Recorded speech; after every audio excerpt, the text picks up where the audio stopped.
আমি দুনিয়াতে একটু দরিদ্র ছিলাম, গরিব ছিলাম, তার অনেক টাকা ছিল, সে অনেক সময় আমাকে অনেকবারই আমাকে আঘাত দিয়ে কথা বলেছে, অপমান করেছে।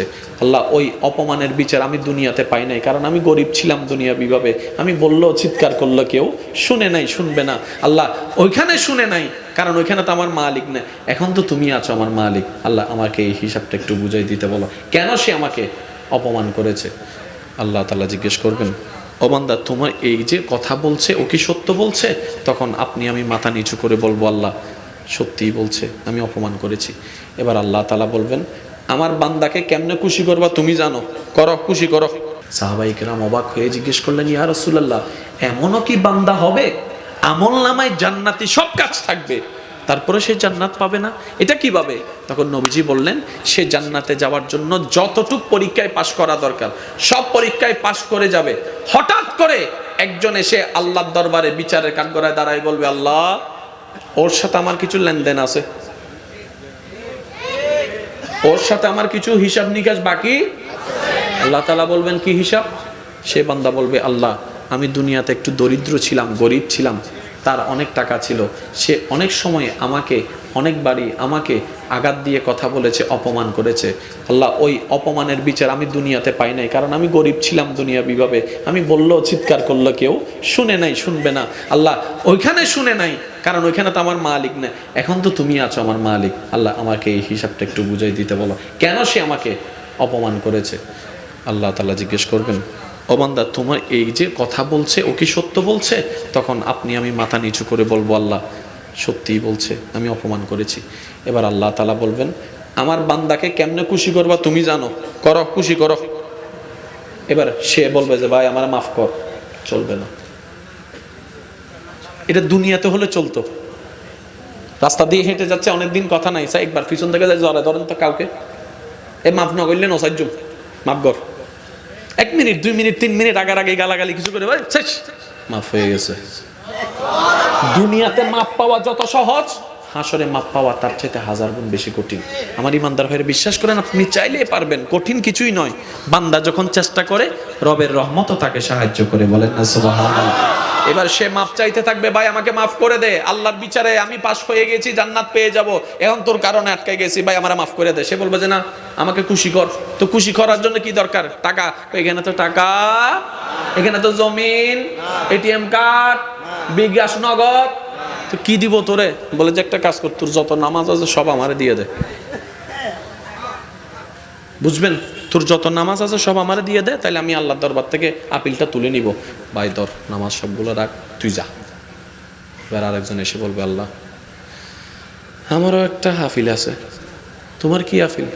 আল্লাহ, সে দুনিয়াতে পাওয়ারফুল থাকার কারণে যেমনি ইচ্ছে তেমনি সম্পদ ভোগ করেছে, দখল করেছে। আমার বাড়ির সামনে দেওয়াল একটা 1 ইঞ্চি তুলে ভিতরে ডুবে দিছে। আমি যতবারই মামলা করেছি, টাকা খাওয়াই সব উল্টাই দিছে। আমি ওখানে বিচার পাই না, কিন্তু আমার এখানে বিচার লাগবে। আল্লাহ বলবে যে, সে কি সত্য বলছে? আল্লাহ সত্য। তারা খুশি কর। এবার সে বলবে যে, ভাই তো রোজা যতগুলো আছে সব আমারে দেয়, তাহলে আমি খুশি হব। এবার সে রোজা সব দিয়ে দিবে। এইভাবে এক একজন আসবে, এক একজনকে সওয়াব দিতে দিতে দিতে দিতে দিতে দিতে জান্নাতে যাওয়ার যত সওয়াব সব হয়ে যাবে, সব হয়ে যাবে। বিষয়টা কেমন হলো? ওই যে চট্টগ্রামের ভাষায় আমরা একটা কথা বলি, গরদ দুয়ারও তাই, জোরে বলেন না, সিরিঙ্গে ভাষা থতে গরদ দুয়ারও তাই। দেখেন, এমনি যদি A+ না পাই, মনকে বুঝ দেওয়া যায়। একদম কাছাকাছি নম্বর, গোল্ডেন A+ এর কাছাকাছি নম্বর এসে যদি 1-2 এর জন্য ফাঁস না করি, A+ না পাই, সেদিন কিন্তু রাত্রে ঘুমাইতে পারি না। এমনি পাই ফেল করলাম, কোনো আপত্তি নেই, মানে এই কি জানি বলে 32 নম্বর পাইছি, স্যার এটাকে একটা নম্বর দিতে পারে নাই। 28 পাইলে মনে বুঝ দিতাম না, অনেক দূরে আছি। কথা বলেন না রে ভাই। 29-30 মনকে বুঝ দেওয়া যায়। আপনি যদি 32 পান, সারা রাত আর ঘুমাইতে পারবেন না, কারণ এই একটা নাম্বারের জন্য ওই বিষয়টা ওইখানে গিয়ে দাঁড়াবে। জান্নাত পাচ্ছি পাচ্ছি পাচ্ছি, বাস থেকে ছুটে গেছে। তখন আল্লাহ পাক বলবে, বান্দা, আমার জায়গা থেকে তো ক্লিয়ারেন্স দিছি, আমার হক যেটা, এটা আমি ক্লিয়ারেন্স করে দিছি, যা বলেছে মাফ করে দিছি, কিন্তু আমার বান্দা মাফ না করলে তো আমি করব না। এবার বলেন, জান্নাতে যাওয়ার জন্য সবচেয়ে আমাদেরকে সজাগ থাকতে হবে আল্লাহর হক এবং কোন হকের ব্যাপারে? বান্দা। তো বান্দাকে এক কথায়, আমি ছাড়া সবাই আমার আল্লাহর বান্দা। সুবহানাল্লাহ বলবেন না? আমি ছাড়া আমার কাছে সবাই আল্লাহর বান্দা, আপনার কাছে আপনি ছাড়া সবাই আল্লাহর বান্দা। এবার মা বাবার উপর সন্তানের হক আছে না নাই? সন্তানের উপর মা বাবার হক।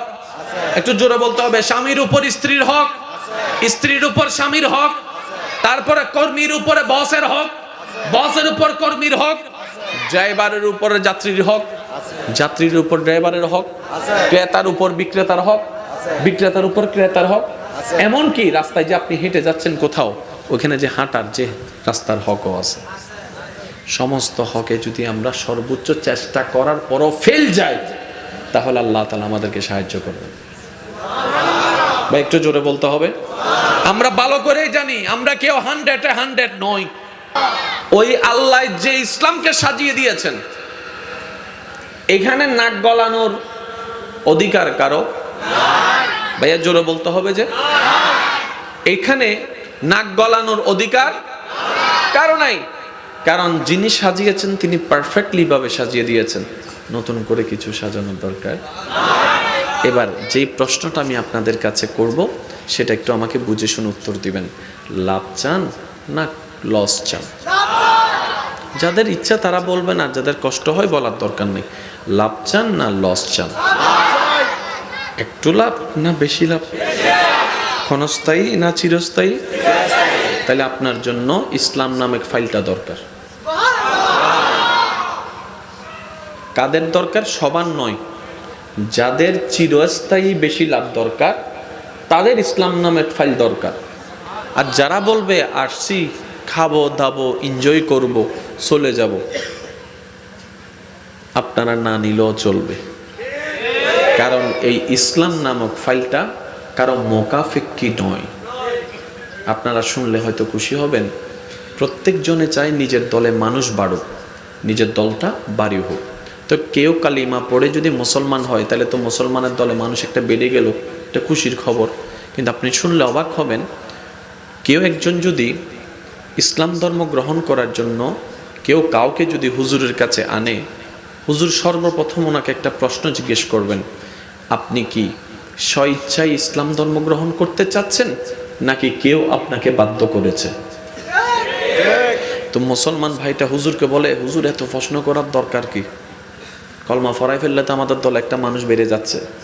হুজুর বলবে, আমাদের ধর্ম এত সস্তা নয়, আমাদের ধর্ম এত সস্তা নয়, আমাদের ধর্ম এত সস্তা নয়, আমাদের ধর্ম হচ্ছে স্ট্যান্ডার্ড থেকে স্ট্যান্ডার্ড ধর্ম। সুবহানাল্লাহ।